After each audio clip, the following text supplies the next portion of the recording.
அனைவருக்கும் வணக்கம். சுப மாரிமுத்து, திருப்பூர்ல இருந்து.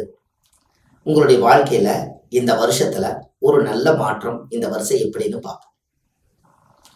இந்த வருஷத்துல பாத்தீங்கன்னா உங்களுடைய வாழ்க்கையில எல்லா சிறப்புகளுமே ஒரு அம்சமான சிறப்பு உங்களுக்கு உண்டு. இந்த மகர ராசிக்காரர்களுக்கு பாத்தீங்கன்னா மகரம் என்பது முதலை. இந்த முதலை எப்போ எது கிடைக்குன்னு சொல்லி பார்த்துக்கிட்டே இருக்கும். வந்தோடனே கவக்குன்னு கவிரும். அது போலதான் சமயம் வரும்போது இவங்க டக்குன்னு நீங்க சாதிச்சுக்கணும். இது ஒரு நேரம் உங்களுக்கு நல்ல நேரம் எப்ப கிடைக்குதோ அப்ப பார்த்து நீங்க உங்க வாழ்க்கையில ஒரு பெரிய ஒரு சக்தியை நீங்க உருவாக்கி வச்சுங்க. உங்களுடைய வாழ்க்கையில ஒரு மிகப்பெரிய மாற்றம் கட்டாயம் உண்டு. இதை நீங்க செஞ்சுட்டு வாங்க. உங்களுடைய வாழ்க்கையில குலதெய்வ அனுகிரகம் இந்த வருஷம் உங்களுக்கு தேடி வரும். தொழில் புதுப்பிச்சு பெரிய லெவல்ல உலகத்துல கொண்டு வருவீங்க. பேர் புகழ் அந்தஸ்தெல்லாம் நடக்கும். சமுதாயத்துல பதவி உங்களுக்கு கண்டிப்பா வரும். இந்த வருஷத்துல எத்தனைதான் நீங்க காசு பணத்தை நீங்க தேடி வச்சிருந்தாலும் சொந்த வீடு கட்டி அதுல கிரகப்பிரவேசனம் பண்ணி அதன் மூலியமா உங்களுக்கு பேரு புகழ் கிடைக்கும். இந்த வீட்டுல சுபகாரியங்கள் கைகூடி வரும். திருமண காரியங்கள் நல்ல விதமா நடக்கும்.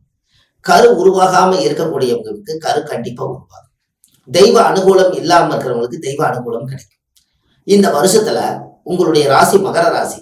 மகர ராசியில சனி ஆட்சியா இருக்கிறதுனால ஜென்ம சனியாக இருப்பதனால படாத கஷ்டங்கள் என்ன பட்டிருந்தாலும் உங்க வாழ்க்கையில ஒரு மிகப்பெரிய மாற்றத்தை கட்டாயமா கொடுத்தே தீரும்.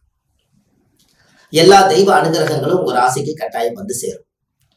இந்த வருஷம் யாருடைய சப்போர்ட் இல்லைனாலும் தெய்வத்தோட சப்போர்ட் உங்களுக்கு கட்டாயம் உண்டு. இந்த வருஷத்துல கூட்டு தொழில் உங்களுக்கு இந்த வருஷம் நீங்க செய்யாதீங்க. ஜென்மச்சனி இந்த வருஷத்துல ஜென்மச்சனி இருக்க வரைக்கும் அப்படி ஒரு கூட்டு தொழில் செய்தால் அது லாபங்கள் பெருசா வராம அப்படியே நின்று போயிடும். அதனால கூட்டு தொழில் செய்யாம இந்த ஜென்மச்சனி கடந்ததுக்கு அப்புறம் இந்த மகர ராசிக்காரர்களுக்கு கூட்டு தொழில் எல்லாம் சாதகம் பார்த்து செய்யலாம். அது வரைக்கும் இந்த பொறுமையாக இருக்கு. அதே போல மகர ராசிக்காரர்களுக்கு மகரம் என்பது முதலை. இந்த முதலைக்கு உணவு வாங்கி கொடுத்துட்டு வந்தீங்கன்னா இந்த வருஷம் ரொம்ப நல்லா இருக்கும். சனீஸ்வரன் கோயில்ல போய் தேங்காய் பழம் பூமாலை கல்கண்டு வாங்கி அர்ச்சனை பண்ணிட்டு வாங்க.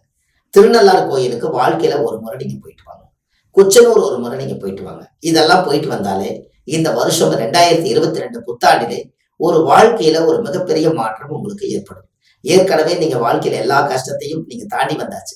இந்த வருஷம் உங்களுடைய வாழ்க்கையில மழை போல வந்தாலும் பனி போல நீங்க கூடிய ஒரே யோகம் மகர ராசிக்காரர்களுக்கு கட்டாயம் உண்டு.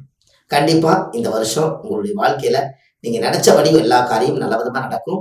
இந்த ஆலய வழிபாடு செஞ்சுட்டு முதியோர்களுக்கு ஒரு அன்னதானம் பண்ணிட்டு வாங்க. உங்க வாழ்க்கை வளம் பெறும். அடுத்த பதிவில் உங்களை சந்திக்கிறேன். நன்றி. சுப மாரிமுத்து, திருப்பூர்ல இருந்து.